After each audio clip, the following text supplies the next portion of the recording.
স্কুলে নোটিশ দিল, যেটা 13 তারিখে অ্যাডমিট দেওয়ার কথা সেটা 12 তারিখে দেবে। তো সেই জন্য তাড়াতাড়ি করে রেডি হয়ে গেলাম। অনেকদিন পর বন্ধুবান্ধবের সাথে দেখা হবে। ওদের এই শেষ দেখা, মনের মধ্যে একটা আলাদাই কষ্ট হচ্ছিল। সেই নিয়ে কষ্ট নিয়ে তাড়াতাড়ি রেডি হয়ে গেলাম ওদের সাথে। বন্ধু ঘর এসছে বাড়ি অব্দি, এখান থেকে দুজনে যাব স্কুলে গাড়ি ধরে। তারপর ওখানে গিয়ে সবার সাথে কথা বলি। আজকে অ্যাডমিট দেবে, লাস্ট দিন। এবার বেরিয়ে গেলাম, বেরিয়ে গিয়ে এবার হাঁটতে হাঁটতে এবার গাড়ি ধরবো। গাড়ি ধরে এবার স্কুলে যাব।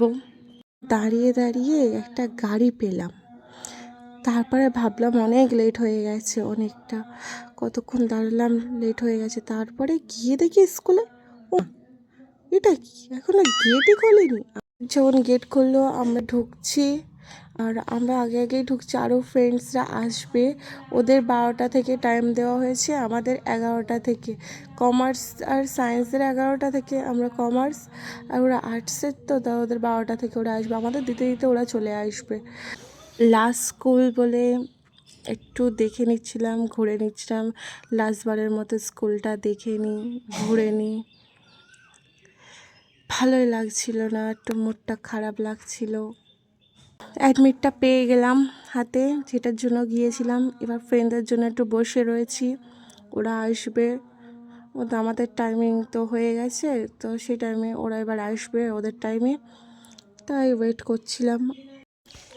সবে ম্যাডামরা এসে পৌঁছলেন, সবাই তাও নেই, সব অ্যাডমিট নেওয়ার জন্য লাইনে দাঁড়িয়ে আছে। তারপর ফটোশ্যুট করবে বলে ফটো কটা তুলেছে, ভিডিও সেই টাইমে করা হয়নি।